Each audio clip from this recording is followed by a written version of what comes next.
चलिए कक्षा आरंभ करते हैं। ओम विश्वानि देव सवितर्दुरितानि पराशुव यद भद्रं तन्यासुव यद भद्रं तन्यासुव। तो प्रसंग आया है जीवन के विषय में। सहस्रणी अपि जीवन्ति जीवन्ति सतिनस्तथा शाकेन चान्ये जीवन्ति पश्यास्मान अपि जीवितः। जीवन सभी का चलता है, जीवन कभी रुकता नहीं है। जो करोड़पति है वो भी जीता है, जो लखपति है अरबपति है वो भी जीता है, जो हजारपति है वो भी जीता है। केवल उनके पद की स्थितियां बदल जाती हैं कि वो कितनी योग्यता वाले हैं, लेकिन जीवन तो दोनों का ही है। जो कम पद वाला है, कम योग्यता वाला है, जीवन उसका भी चल रहा है, और जो अधिक पद वाला है, अधिक योग्यता वाला है, जीवन उसका भी चलता है। बहुत सारे लोग ऐसे होते हैं कि जो अनेक प्रकार के व्यंजनों का उपभोग प्रतिदिन करते हैं, उनके लिए सुलभ रहते हैं, और बहुत सारे लोग ऐसे भी हैं जिनको 2 वक्त की रोटी भी नसीब नहीं है। लेकिन जीवन सभी का है, सब लोग जीवित हैं, सब लोग कार्य कर रहे हैं, लेकिन वास्तव में जीवन किसका सफल है? व्यक्ति का उद्देश्य पेट भरना नहीं होना चाहिए। पेट भरने का उद्देश्य तो केवल और केवल पशु का होता है। अगर मनुष्य भी पेट भरने का उद्देश्य जीवन में रखे तो फिर मनुष्य को मनुष्य कहना ठीक नहीं होगा, वो फिर पशु के ही समान होगा। क्योंकि परमात्मा ने दांत दिए हैं, जीव दिए हैं, पाचन शक्ति दिया है, पेट दिया है। अन्न सभी के लिए है, पेट सभी का भर जाता है, जीवन सभी का चल जाता है, लेकिन ऐसे जीवन जीना ठीक नहीं है। बहुत सारे लोग केवल जिए जा रहे हैं। क्यों जिए जा रहे हैं उन्हें कोई पता नहीं है, बस वो जी रहे हैं इसलिए उन्हें अच्छा लग रहा है।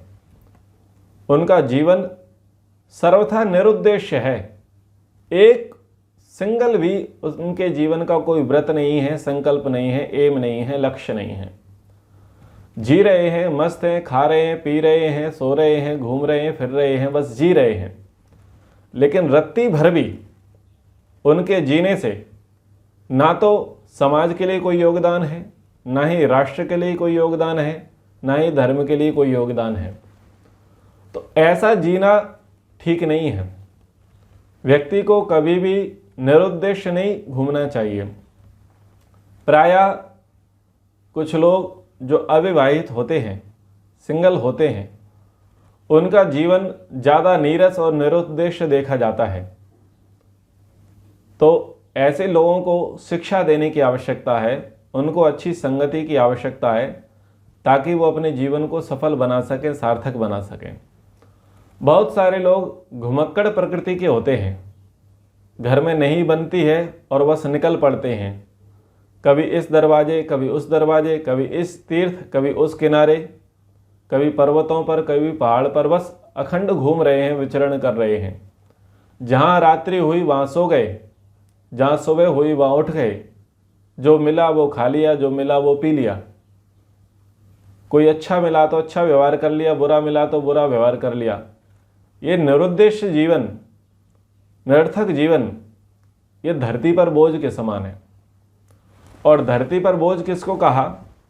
इन्हीं को कहा, लेकिन उनके लक्षणों को बताया कि ये शाम न विद्या न तपो न दानम ज्ञानम न शीलम न गुणो न धर्म ते मर्त्यलोके भुवि भारभूता मनुष्य रूपेण मृगा शरन्ति। जिन व्यक्तियों के जीवन में चाहे वो पुरुष हो या स्त्री हो, है तो मनुष्य जाति। यदि उसके जीवन में विद्या नहीं है, तप नहीं है, दान नहीं है, धर्म नहीं है, सत्य नहीं है, बस जिए जा रहे हैं, तो यहां ऋषि कह रहे हैं कि जीवन तो सभी का है। जो गरीब है वो भी जी रहा है, जो अमीर है वो भी जी रहा है, जिसके पास अनेकों प्रकार के व्यंजन भोजन के लिए उपलब्ध हैं उसका भी जीवन चल रहा है, और जिसको 2 वक्त के भोजन के लाले पड़े हैं जीवन उसका भी चल रहा है। तो निरुद्देश्य कभी भी व्यक्ति को जीना नहीं चाहिए। अब आप ये सोचें कि अन्य लोगों के जीवन का तो कोई उद्देश्य नहीं है, परंतु हमारे जीवन का तो कोई ना कोई उद्देश्य है, तो हम उतने में कृतकृत्यता अपनी भी ना माने। हम भी थोड़े बड़े विचारों को, बड़े संकल्पों को, बड़े व्रतों को साथ लेकर के दिन की शुरुआत करें, और प्रतिदिन उठ करके ईश्वर का ध्यान करके, गायत्री का जप करके, ओम का उच्चारण करके, आसन व्यायाम प्राणायाम करके, कोई ना कोई व्रत, कोई ना कोई संकल्प, आज के दिन के लिए कोई ना कोई एक्शन प्लान लेकर के हम चलें, तब हमारा वो दिन सफल होगा। तो केवल इतना ना सोचें कि पढ़ने वाला सोचे कि पढ़ाई मेरा धर्म है, जो नौकरी के लिए घूम रहा है वो सोचे कि नौकरी पाना मेरा धर्म है, जिसको नौकरी मिल गई है वो ड्यूटी पर जाना अपना धर्म माने। तो ऐसे छोटे छोटे ये थोक वाले जो उद्देश्य हैं उनको लेकर के ही ना जिए। थोक वाले उद्देश्य समझ रहे में आ रहा है ना, कि बस एक बार जॉब लग गई, फुर्सत 20 साल की, 30 वर्ष की, बस यही हमारे जीवन का लक्ष्य है। तो इसमें क्या होता है, व्यक्ति संकुचित हो जाता है, आलसी प्रमादी हो जाता है। इसलिए केवल एक लक्ष्य को लेकर के ना चलें कि बस वो टारगेट है वो पूरा करेंगे। वो पूरा होगा वो तब होगा, और वो पूरा होगा आप उसे पूरा कर पाओगे? क्या आप उसे पूरा जी पाओगे? क्या उतनी आयुष्य आपके लिए रहेगा?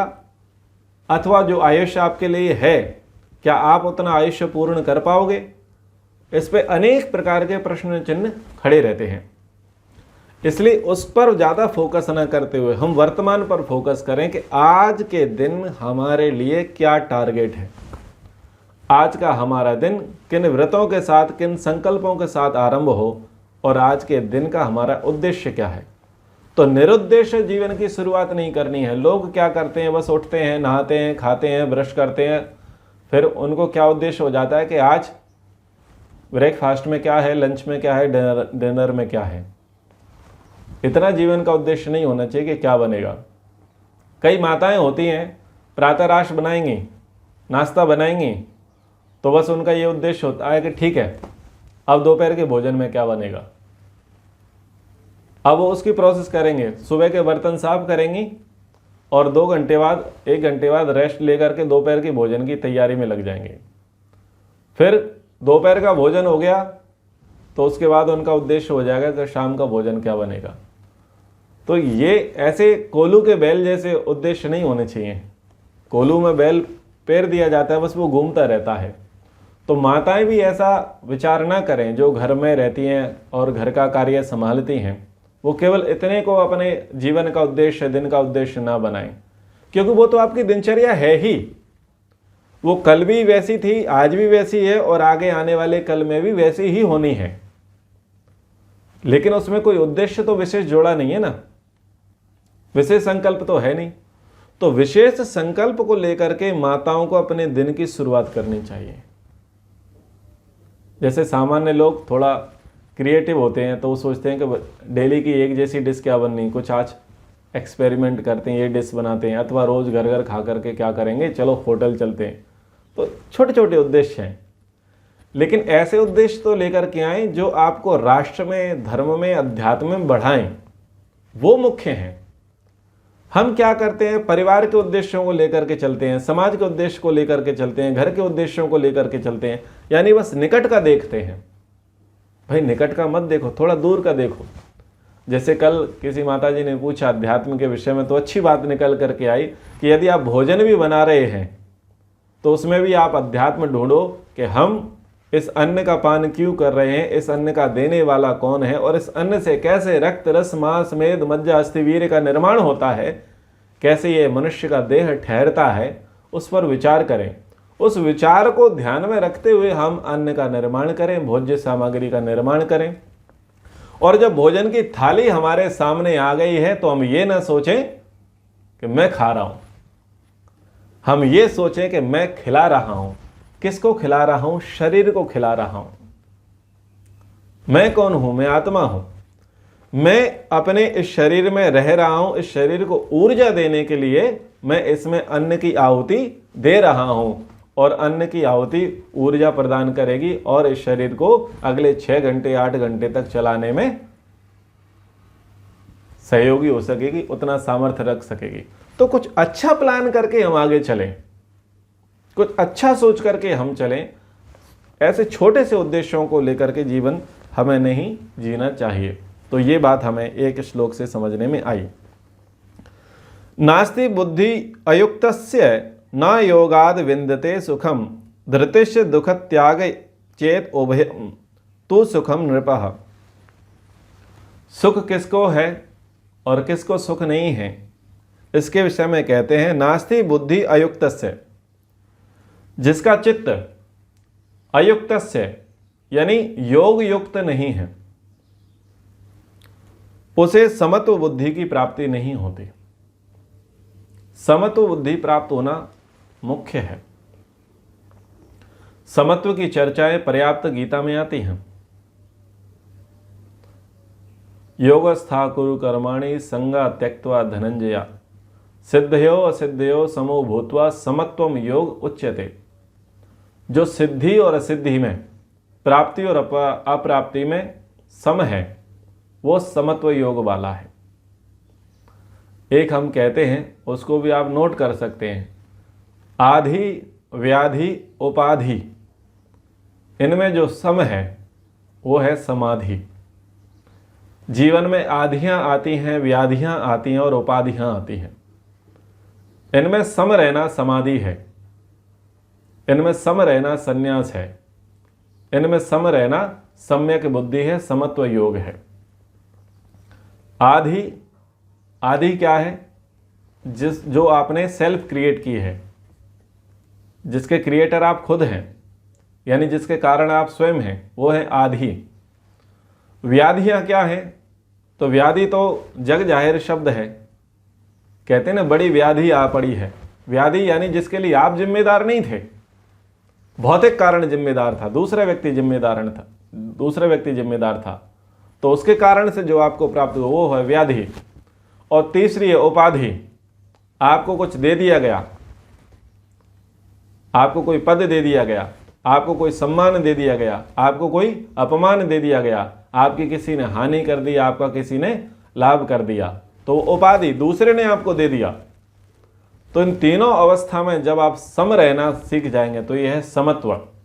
धर्मेण वेदाध्ययनम वेदांतानां तथैव च ज्ञानार्थानां च जिज्ञासा श्रेय एतत् असंशयम्। यहाँ पर कहा जा रहा है कि धर्मेण वेदाध्ययनम, धर्माचरण पूर्वक वेद तथा वेद के अंगों का स्वाध्याय करना, उनके सिद्धांतों को जानने की इच्छा को जागृत रखना निसंदेह कल्याण का साधन है। तो इसमें यह कहा गया कि यदि आप कल्याण के इच्छुक हैं, आप चाहते हैं कि आपका भद्र हो जाए, आपका कल्याण हो जाए, तो आप क्या करें कि धर्म का आचरण पूर्वक आप वेद को पढ़ें। सदाचार से हीन व्यक्ति को वेद भी पवित्र नहीं करता, ये वेद का वचन है। तो धर्माचरण पूर्वक वेद पढ़ें, वेद के अंगों का स्वाध्याय करें, उनके सिद्धांतों को जानने का, समझने का और जीवन में आत्मसात करने का प्रयास करें और इस प्रकार की इच्छा को जागृत करें। तो यदि ऐसा हमारा व्यवहार होता है, ऐसा हमारा उद्देश्य होता है, तो हमारा कल्याण हो जाएगा। तो अब हम इस श्लोक को पहले अध्याय के श्लोक से जोड़ लेते हैं, जहाँ से हमने प्रसंग आरंभ किया था कि जीवन सभी जीते हैं। जो गरीब है वो भी जी रहा है, अमीर है वो भी जी रहा है, जिसके जीवन में अभाव है वो भी जी रहा है, जिसके जीवन में बहुत प्रभाव है वो भी जी रहा है, जी सब रहे हैं, लेकिन ऐसे जीने को जीना नहीं कहा जाएगा। तो हम बड़ा उद्देश्य क्या पकड़ करके चलें? हम ये उद्देश्य पकड़ करके चलें कि हमारा कल्याण हो। तो सर्वाधिक कल्याण कहाँ से होगा? सर्वाधिक कल्याण उस विद्या से होगा जो हमें मुक्ति को प्रदान करा देवे। इसलिए नित्य प्रतिदिन वेदों का स्वाध्याय करें। स्वाध्याय करने के बाद उनको जानें, मानें, समझें, आचरण में लाएं। और नित्य प्रतिदिन ये आपके जीवन का उद्देश्य हो कि मैं हर दिन कुछ नई बात सीखूंगा, सीख करके कुछ नया धारण करूंगा, और जो कचरा पहले से भरा पड़ा है उसे धीरे धीरे निकालने का प्रयास करूंगा। यानी दोषों को छोड़ना, दुर्गुणों को छोड़ना और सद्गुणों को धारण करना। और ये हम क्या कब करें? नित्य प्रतिदिन करें। जैसे ही सूर्योदय हो तो दिन की शुरुआत हम इसी के आधार पर करें कि आज हम इस दोष को छोड़ेंगे और इस गुण को ग्रहण करेंगे। और उसके लिए आपका परम सहायक क्या है? वेद है। इसलिए वेद को पढ़ें। अब वेद कैसे पढ़ोगे? वेद घर में होंगे तब पढ़ोगे। इसलिए अब आप ये संकल्प लेवें, 22 मार्च को नववर्ष है और आज 14 फरवरी है, तो मैं आपको इतना समय देता हूं, 22 मार्च तक आपके घर में वेद आ जाने चाहिए। जिनके घर में वेद नहीं है वो वेद ले लेवें। वेद भगवान की प्रतिष्ठा घर में होनी चाहिए। सम्मान का विषय है, स्वाभिमान का विषय है, गर्व का विषय है। इसको हमें सेलिब्रेट करना चाहिए, इसको हमें लाना चाहिए। फिर आपको लगता है कि आपके घर में तो वेद है, तो आपका कोई तो होगा जो प्रिय होगा, जिसके आप सुख दुख में सहभागी रहे होंगे, तो आप उनको बोलें कि आप लेवें। और यदि वो हाथ खड़ा करते हैं, उन्हें समझ में नहीं आता, तो आप 6,000 रुपये का गिफ्ट तो कर ही सकते हैं। इतना तो आप आराम से कर सकते हैं। 5, 6, 7 हज़ार रुपये के वेद आ जाते हैं। तो आप अपने उस पड़ोसी को, उस पारिवारिक व्यक्ति को, उस मित्रजन को, उस इष्ट मित्र को ये आप भेंट करें, वेद भेंट करें। और मैं आपको बोलता हूँ कि जब शादियाँ होती हैं तो साड़ियाँ मत दो, गिफ्ट मत दो। अगर किसी लड़की की, बहन की, बेटी की शादी होती है, भाई की बेटे की किसी की शादी होती है, तो आप वो चीज़ें लेकर के मत जाओ जो सब लोग लेकर के आते हैं। कपड़े देंगे, कुछ अन्य आइटम देंगे, तो आइटम तो आते जाते रहेंगे, तो आप उसे वेद देवें। आप ये परंपरा बना लेवें कि अब हम विवाह कार्यक्रमों में जाएंगे, मांगलिक कार्यक्रमों में जाएंगे, घर की ओपनिंग में जाएंगे, जन्म दिवस पर जाएंगे, वैवाहिक वर्षगांठों पर जाएंगे, तो हम उसे क्या देंगे? हम उसे वेद देंगे। तो ये देने का आप आंदोलन छेड़ देवें, घर घर वेद। क्या करें? आप पूरा नहीं दे सकते तो यजुर्वेद का सेट दे देवें, ऋग्वेद का सेट दे देवें, अथर्ववेद का दे देवें, सामवेद का दे देवें। तो वेद उनके घरों में पहुंचाएं, ऋग्वेद आदि भाष्य भूमिका उनके घर में पहुंचाएं, विशुद्ध मनुस्मृति उनके घर में पहुंचाएं। एकादशोपनिषद पुस्तक जिसमें 11 उपनिषद हैं, उन पुस्तकों को आप पहुंचाएं। तो इस प्रकार से आप उत्सवों पर, पर्वों पर, विशेष अवसरों पर गिफ्ट के तौर पर आप ये धर्म पुस्तक भी देना आरंभ करें। टारगेट अपने जीवन में सेट कर लेवें कि मुझे कितने परिवारों तक वेद और वैदिक साहित्य भेजने हैं। ये आप कर सकते हैं, बस आपको दृढ़ इच्छा शक्ति की आवश्यकता है, संकल्प रखने की आवश्यकता है। आप 5 का संकल्प लेवें, 10 का संकल्प लेवें, 100 का संकल्प लेवें, 1000 का संकल्प लेवें। आप संकल्प लें, एक मिशनरी की भाव आपका होना चाहिए। तो मैं आप सभी से आह्वान करता हूं कि जो वर्तमान में सुन रहे हैं और जो बाद में YouTube पर सुनेंगे, कि आप इस चीज़ को प्राथमिकता देवें। और आगे जाकर के नवरात्रि आ रहे हैं, भारत में शक्ति की पूजा होगी, तो मैं पहले कहता हूं कि आप शास्त्र देवें और फिर आगे कहता हूं कि आप शस्त्र देवें। आप सब घरों में तलवारें रखें, भाले रखें, चाकू रखें, जितना फरसा रखना है, जो रखना है रखें। आप इस भाव से रख सकते हैं कि हमारे देवी देवता रखते आए हैं और हमारे यहाँ पूजा होती है। तो आपको जिस तरीके से उसको प्रस्तुतिकरण करना है, अगर किसी को उत्तर देना हो तो आप प्रस्तुतिकरण करने में स्वतंत्र हैं, लेकिन आप रखें हमारा घर शस्त्र और शास्त्र से सुसज्जित होना चाहिए, तब ही हमारी संतति की सुरक्षा होगी, तब ही हमारे संस्कारों की सुरक्षा होगी। इसलिए इस कक्षा के माध्यम से ये मैं आह्वान करता हूँ कि आप अपने घर में शस्त्र और शास्त्र को स्थान देवें। इस मूर्खता लोभ में ना पड़ें कि वास्तु खराब है, फेंग सुई, लाफिंग बुद्धा, ये वो कछुआ, इनसे कुछ नहीं होगा। आप केवल धन का सोच के चल रहे हो। मैं आपको धर्म के लिए आह्वान करता हूँ, आपकी संतति के सुधार के लिए आह्वान करता हूँ। उनसे तो कोई बिगाड़ होने वाला नहीं है और कोई सुधार होने वाला नहीं है। वो फेंग सुई है, कछुआ है, मकड़ी है, लकड़ी है, जो भी है, वो लाफिंग बुद्धा, उससे कुछ नहीं होने वाला है।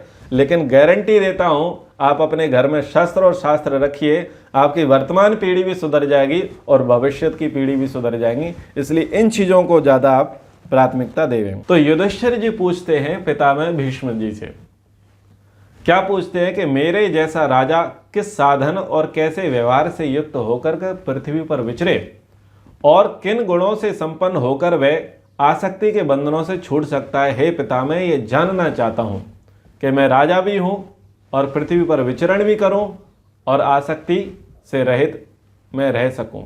तो इस विषय में आप मुझे कुछ उपदेश करिए। तो पितामह भीष्म जी बोलते हैं कि इस विषय में राजा सगर के पूछने पर अरिष्टनेमि ने जो उनको उत्तर दिया था वो प्राचीन इतिहास में सुनाता हूँ। आप ये सुनते होंगे, समझते होंगे कि शांति पर्व में पितामह भीष्म इतिहास की कहानियां बता रहे हैं और इतिहास की कहानियों से रिलेट करते हुए वो वर्तमान में युधिष्ठिर को उपदेश दे रहे हैं कि तुमको क्या करना चाहिए। ये क्या बात है? इसको बोलते हैं महाजनो येन गता सपंथा। यदि आप धर्म के मर्म को जानना चाहते हैं, समझना चाहते हैं, तो महान जन, जो महापुरुष, जो पूर्वज, उन्होंने जिस मार्ग का अनुसरण किया, जिस मार्ग पर चल करके उन्होंने अपने जीवन को सफल बना लिया, हम उन महापुरुषों के जीवन को अनुसरण करें, उनकी पूजा करें, उनका अनुकरण करें। और दूसरा, महर्षि मनु जी क्या कहते हैं? वेदा स्मृति सदाचार स्वस्य च प्रियमात्मनम। तो वहां पर तीसरी बात कही, सदाचार, सत्पुरुषों का आचरण, पूर्वजों का आचरण, ऋषियों का, धर्मनिष्ठ पुरुषों का जो आचरण है, उस आचरण को हम स्वीकार करें। पितामह भीष्म यहाँ पर हमारे अपने पूर्वजों के आचरणों का उपदेश यहाँ पर युधिष्ठिर को कर रहे हैं। इतिहास किस लिए होता है? इतिहास शिक्षा के लिए होता है। और यहाँ पर कई राजाओं के इतिहास दृष्टांत रूप में पितामह भीष्म युधिष्ठिर को बता रहे हैं और उसके प्रश्नों के उत्तर देने का प्रयास कर रहे हैं। तो इसलिए इतिहास हमारे लिए बहुत महत्वपूर्ण है। इतिहास हमारी धरोहर है, विरासत है। उससे पता चलता है कि हमारा प्राचीन काल कैसा था, हमारे पूर्वज कैसे रहे। तो उसके साथ यहाँ पर उपदेश होते हैं। तो सगर जी पूछते हैं अरिष्टनेमि ऋषि से, इस लोक में मनुष्य किस परम कल्याणकारी कर्म का अनुष्ठान करके सुख का भागी होता है और किस उपाय से उसे शोक और क्षोभ प्राप्त नहीं होता, यह मैं जानना चाहता हूं। क्या उपाय है? तो अरिष्टनेमि ऋषि क्या कहते हैं? सुखम मोक्ष सुखम लोके नाचा मूढ़ो अवगच्छति प्रसक्ता पुत्र पशुषु धन्य धान्य समाकुलः। अरिष्टनेमि कहते हैं कि हे सगर, संसार में वास्तविक सुख तो मोक्ष सुख है। सुखम मोक्ष सुखम लोक है। वास्तविक सुख यदि संसार में कोई है तो वो मोक्ष सुख है। व्यक्ति को संसार में आकर के मोक्ष सुख को प्राप्त करने के लिए पुरुषार्थ करना चाहिए। लेकिन जो धन धान्य के उपार्जन में, व्यग्र और पुत्र मोह में, पशुओं में आसक्त हैं, उस मूढ़ मनुष्य को, उस मूर्ख मनुष्य को उस धर्म का यथार्थ स्वरूप समझ में नहीं आता, उसमें सुख समझ में नहीं आता। एक पहुंचा हुआ संत एक गृहस्थ से कह रहा है, एक ब्रह्मनिष्ठ ब्राह्मण एक राजा से कह रहा है, यानी पूछने वाला उच्च योग्यता वाला है और बताने वाला उच्च योग्यता वाला है। सांसारिक सुख भोगों में सगर बड़े चढ़े हैं और आध्यात्मिक सुख भोगों में ब्राह्मण श्रेष्ठ अरिष्टनेमी बड़े चढ़े हैं। तो वहां तुलनात्मक विवेचन हो रहा है। बताओ, संसार में सर्वाधिक सुख तो राजा को होता है ना, राजा को होता है। लेकिन संसार के सुख से भी बड़ा किसका सुख है? ब्रह्म का सुख है, ईश्वर का सुख है। उस सुख का प्रतिपादन ब्राह्मण श्रेष्ठ अरिष्टनेमी कहते हैं कि संसार का वास्तविक सुख तो मोक्ष है, ये राजपाट नहीं है। और उन्होंने क्या कहा कि ये जो लोग हैं जो धन धान्य के उपार्जन में लगे हैं, जो व्यग्र हैं, उत्साहित हैं, उसके लिए लालायित हैं कि हमें रोटी कपड़ा मकान ये मिल जाए और इसी के लिए हम अपने जीवन को खपा दें, सारी कृतकृत्यता मनुष्य जीवन की सफलता इसी में है। और पुत्रों में और पशुओं में, पशुओं का अर्थ क्या है आज के हिसाब से? साधन। और पुत्र क्या है? फॉलोअर, अनुयायी। तो यहां तीनों ईश्वरों की बात है, साधन है, पुत्र है, धन है।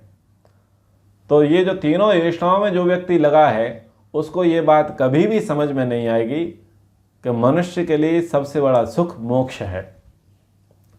जो इनको जान चुका है, समझ चुका है, छोड़ चुका है, वो इससे बड़े टारगेट को अचीव करने के लिए प्रयासरत होगा। ठीक है। राजा अंत में संन्यास लिया करते थे, राजा लिया करते थे। क्यों? राजा सांसारिक सुख भोगों को भोग चुके होते थे और वो समझ जाते थे कि अब इसमें कुछ नहीं रखा, तो अंत में सर्वाधिक राजा संन्यास की ओर आगे बढ़ते थे। लेकिन आपने कभी ऐसा सुना है कि कोई वैश्य था जिसने संन्यास की ओर आगे बढ़ा?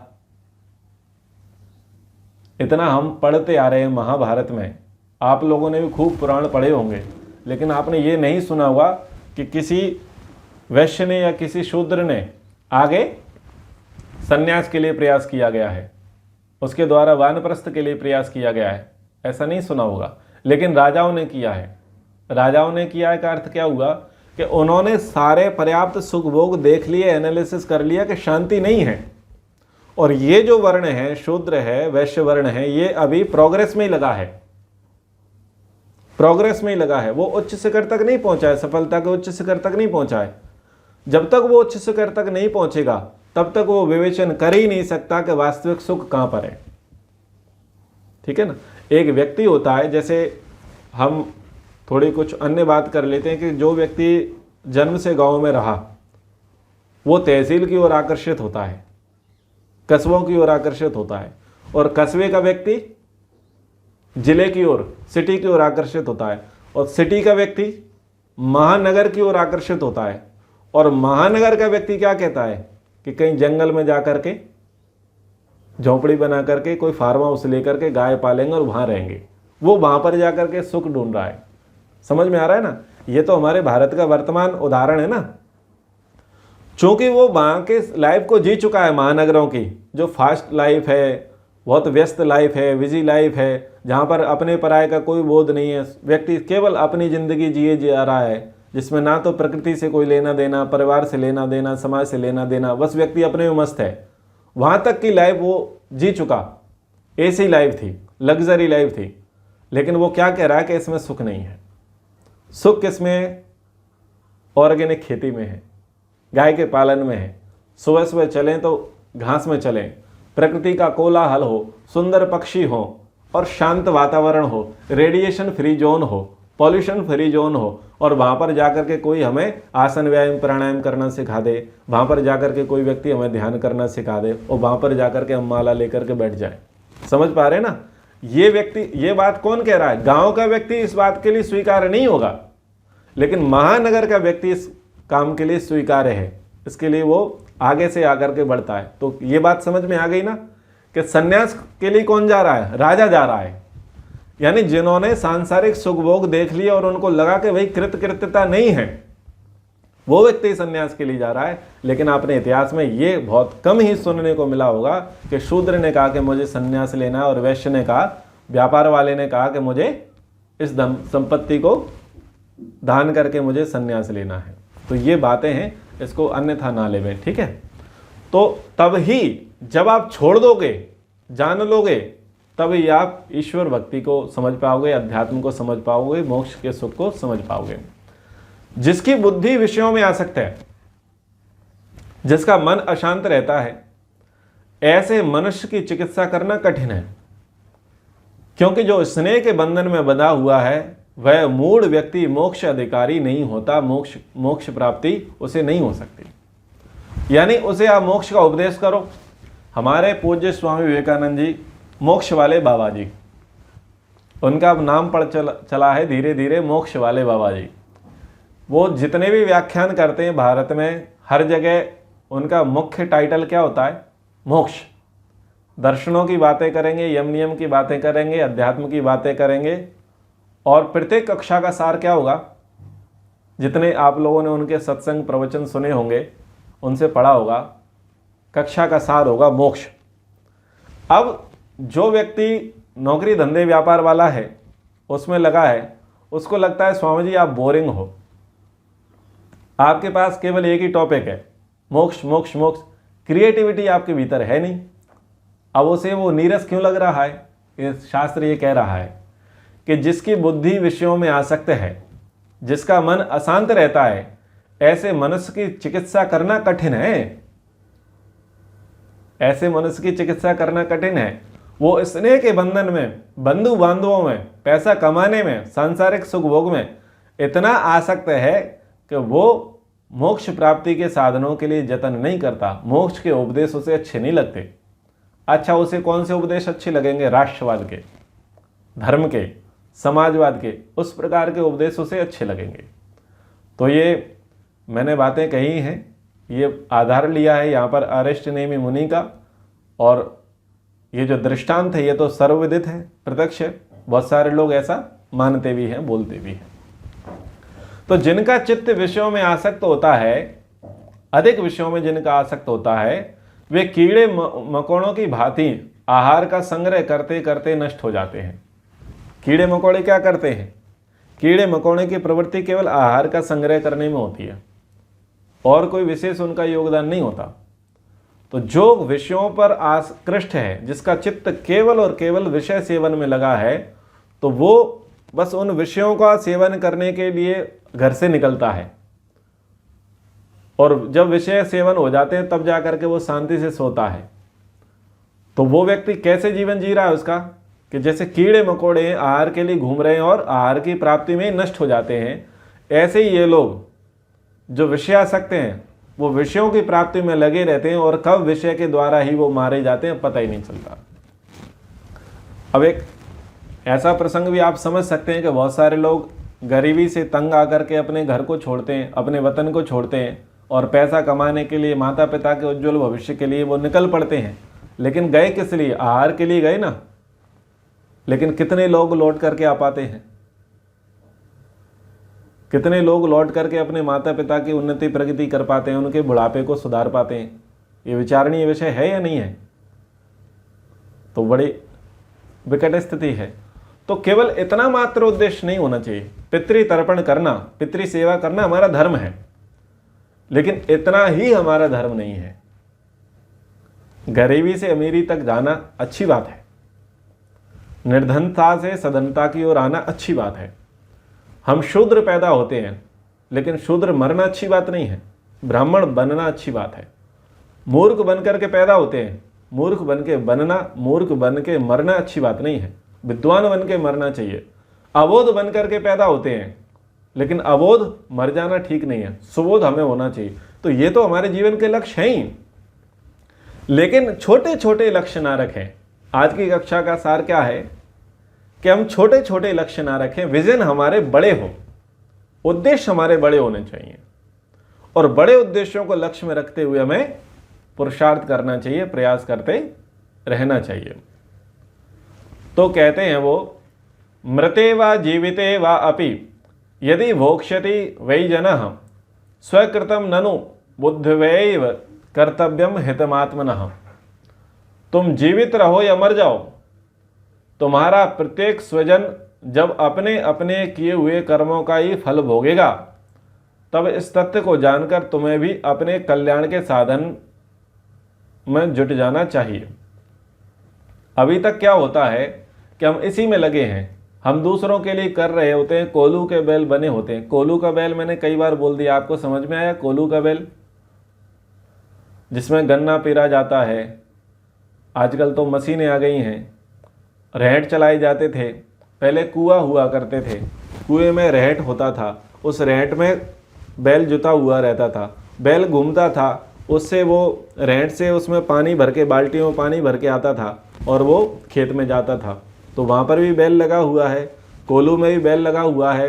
और पहले जो छिलके अलग करना होता था, अन्न को लाना होता था, वो एक प्रक्रिया होती थी। जैसे फसल काट करके लीप करके एक स्थान को अच्छा करके वहाँ पर सारी फसल डाल दी, चना डाल दिया है, गेहूँ डाल दिया है और सरसों डाल दी है, अन्य ने फसल डाल दी। तो थ्रेशर पहले नहीं हुआ करते थे, तो देसी तरीका यही होता था कि उस पर बैल घूमता था, तो उसके पैरों से वो कुट करके वो अन्न अलग हो जाता था, तो खली अलग निकल जाती थी और अन्न अलग निकल जाता था। तो किसके लिए कर रहा है बैल? दूसरे के लिए। तो हमारा जीवन कोल्हू के बैल जैसा ना हो कि कर तो रहे हैं लेकिन खुद के लिए कुछ नहीं कर रहे। किसके लिए कर रहे हैं? दूसरों के लिए कर रहे हैं। तो पशुवत जीवन ना हो, पशुवत हमारा जीवन ना हो। तो ये ध्यान रखें कि हम जिए या मर जाएं, हमारा जितने भी संपर्क के लोग हैं, जितने भी स्वजन हैं, स्नेहीजन हैं, वो हमारे जीने से नहीं जी रहे हैं और हमारे मरने से वो नहीं मर रहे हैं। हमारे खाने से उनका पेट नहीं भर रहा है, हमारे श्वास लेने से उनके प्राण नहीं चल रहे हैं। ठीक है, सब अपना अपना कर्म कर रहे हैं और अपने अपने कर्मों के अनुसार अपने अपने कर्मों के फल को भोग रहे हैं। ऐसा नहीं है कि मैं कर्म करूं और फल उनको मिले, मैं खाना खाऊं और पेट उनका भरे।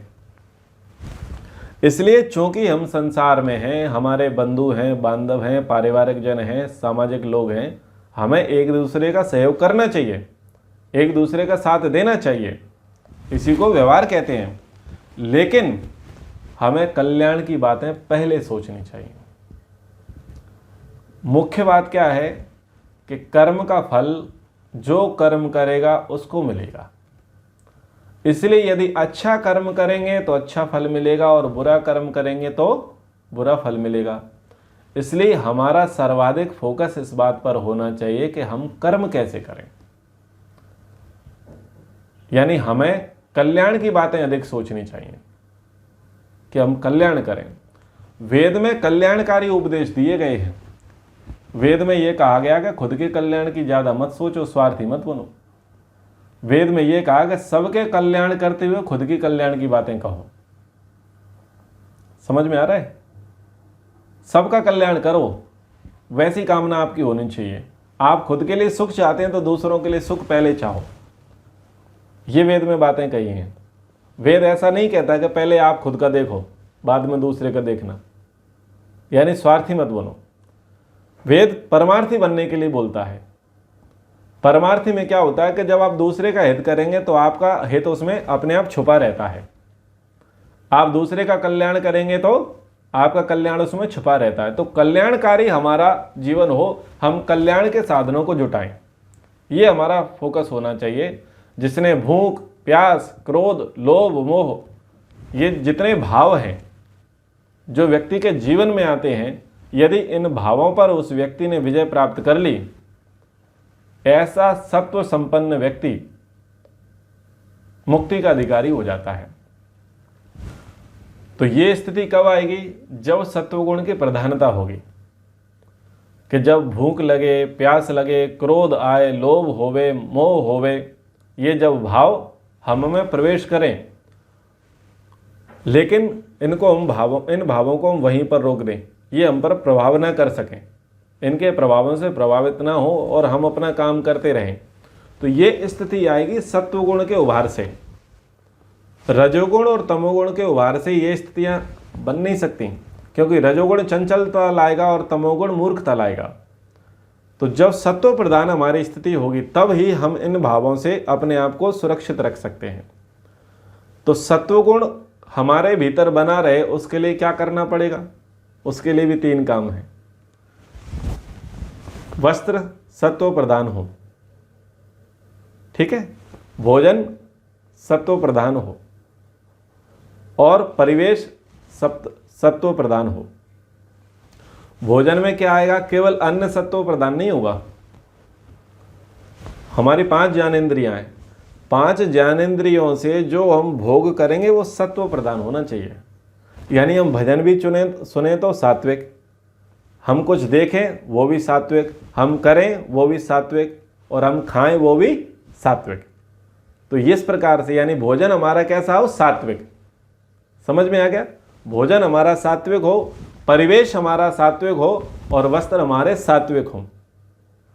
तो इससे क्या होगा? हमारे सत्वगुण में वृद्धि होगी। जब सत्वगुण में वृद्धि होगी तब हम इन भावों पर विजय प्राप्त कर पाएंगे। जब ऐसे हम विजय प्राप्त करने लग जाएंगे तो समझ लो हम मुक्ति के अधिकारी बनते चले जाएंगे।